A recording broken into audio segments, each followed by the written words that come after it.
안녕하세요. 넥스트 시그널즈입니다. 자, 2025년에요. 세계 경제에 정말 엄청난 역전극이 하나 펼쳐졌습니다. 바로 AI 혁명을 등에 업은 한국 증시가 모두의 예상을 뒤엎고 미국 시장을 압도해버린 사건인데요. 아니, 어떻게 이런 일이 가능했을까요? 지금부터 그 비밀을 한번 파헤쳐 보겠습니다. 네, 2025년 이건 정말 전례가 없던 일입니다. 지금 보시는 것처럼요, 한국의 코스피가 그냥 S&P 500을 좀 앞질렀다, 이 정도 수준이 아니에요. 수익률 차이가 거의 4배가 넘습니다. 오랫동안 세계 시장이 절대 강자였던 미국을 말 그대로 압도적으로 무너뜨린 거죠. 이 놀라운 결과를 보면 당연히 이런 질문이 나오겠죠. 아니, 어떻게 맨날 코리아 디스카운트 소리 듣던 한국 시장이 하루아침에 이렇게 세계 챔피언이 될 수 있었을까요? 그 답은요, 바로 기술 그리고 정책이라는 이 두 개의 거대한 톱니바퀴가 정말 완벽하게 딱 맞아떨어졌기 때문입니다. 자, 그럼 첫 번째 열쇠, 바로 기술 이야기부터 해볼게요. AI 산업의 가치 사슬, 그러니까 동이 어디로 흐르는지가 완전히 바뀌면서 새로운 승자가 나타나기 시작한 겁니다. AI 시장의 무게중심이요, 학습에서 추론으로 아주 극적으로 넘어갔습니다. 이게 무슨 말이냐면, 거대한 AI라는 도서관을 짓는 학습의 시대는 이제 거의 끝났고요. 이제는 전 세계 수십억 명의 사람들이 그 도서관에 실시간으로 막 질문을 던지고 바로바로 답을 얻어내는 바로 이 추론의 시대가 활짝 열린 거죠. 바로 이 지점에서 새로운 병목 현상이 생겨납니다.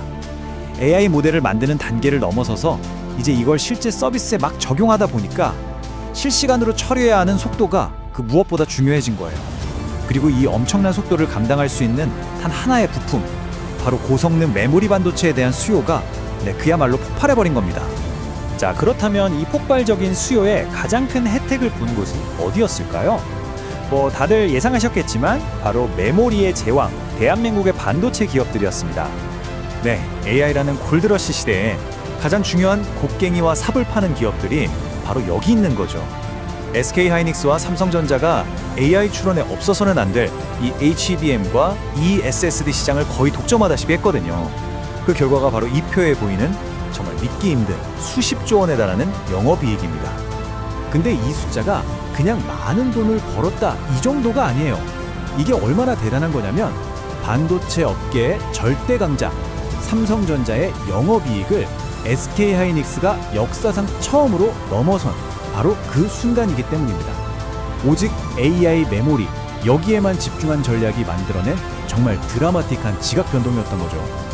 말 그대로 AI 하드웨어 골드러시였어요. 모두가 AI라는 그물캐로 달려들 때 가장 중요한 장비인 메모리 반도체를 독점적으로 공급하면서 엄청난 부를 쌓은 겁니다. 중요한 건 이게 그냥 반짝하는 호황이 아니라는 거예요. AI 산업의 가치가 소프트웨어에서 하드웨어로 넘어가는 아주 거대한 구조적 변화의 신호탄이었던 거죠. 하지만 아무리 기술이 좋아도 시장에서 제대로 평가를 못 받으면 사실 소용이 없잖아요. 자, 그래서 이 방정식의 나머지 절반이 중요합니다. 바로 한국 시장 내부에서 일어난 엄청난 변화, 코리아 디스카운트의 종말이죠. 정말 수십 년 동안 한국 증시의 발목을 꽉 잡고 있던 게 바로 코리아 디스카운트, 그러니까 기업 지배구조에 대한 불신이었잖아요. 근데 그 시대가 드디어 막을 내린 겁니다. 그리고 이제 투자자들은 반대로 K 프리미엄이라는 말을 쓰기 시작했어요. 바로 밸류업 프로그램이라고 불리는 이 획기적인 개혁이 그 시작이었는데요. 예를 들어서 기업이 자사주를 사들이면 이걸 무조건 소각해서 주주 가치를 높이도록 의무화한 거예요.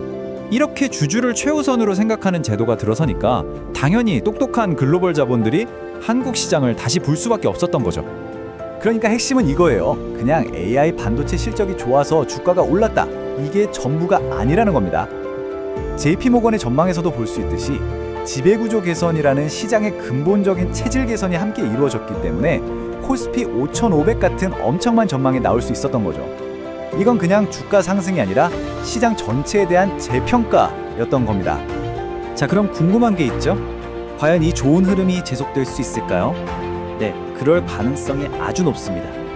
왜냐하면 AI 혁명이 이제 디지털 세계를 넘어서 훨씬 더 강력한 하드웨어를 필요로 하는 물리적인 세계로 그 전쟁터를 옮기고 있기 때문입니다. 전 세계 CEO들의 관심사는 벌써 다음 단계로 넘어가고 있어요. 바로 스스로 생각하고 판단해서 행동하는 에이전틱 AI, 그리고 로봇처럼 이 현실 세계에서 직접 움직이는 피지컬 AI. 이 두 가지가 바로 미래의 주인공입니다. 생각해보세요. 이런 똑똑한 로봇이나 자율 에이전트한테 가장 필요한 게 뭘까요? 당연히 더 빠른 처리 속도, 더 빠른 메모리, 그리고 더 많은 저장 공간이겠죠. 이 모든 게 뭐죠? 네, 바로 한국 반도체가 가장 잘하는 분야와 정확히 일치하는 겁니다. 물론 이렇게 장밋빛 미래만 있는 건 아닙니다. 당연히 변수는 존재하죠. 좋은 흐름을 가로막을 수 있는 몇 가지 잠재적인 위험 요소들도 한번 짚어봐야 합니다. 가장 큰 위험 요소는 바로 투자 대비 수익, 즉 ROI 문제입니다. PwC 설문조사를 보면 좀 충격적인데요. 아직도 절반이 넘는 기업들이 AI에 엄청난 돈을 쏟아붓고도 이렇다 할 돈을 벌지 못하고 있다는 거예요. 만약 이런 AI 거품 논란이 계속된다면 당연히 하드웨어에 대한 투자도 줄어들 수밖에 없겠죠.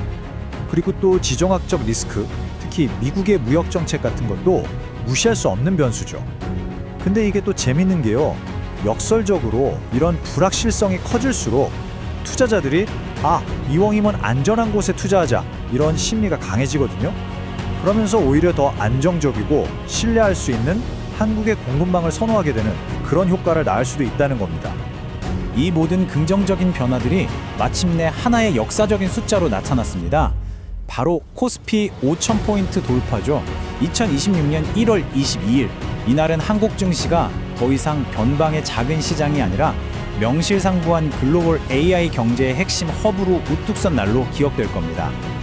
이 거대한 흐름의 끝에서 우리는 이런 질문을 던져볼 수 있습니다. AI 혁명의 진정한 승자는 과연 누구일까요?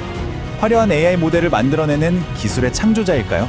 아니면 그 모든 것이 현실이 되도록 만드는 단단한 기반을 제공하는 기술의 구현자일까요? 어쩌면 2025년의 시장은 우리에게 이미 그 답을 보여준 건지도 모르겠습니다. 감사합니다. 지금까지 넥스트 시그널스였습니다.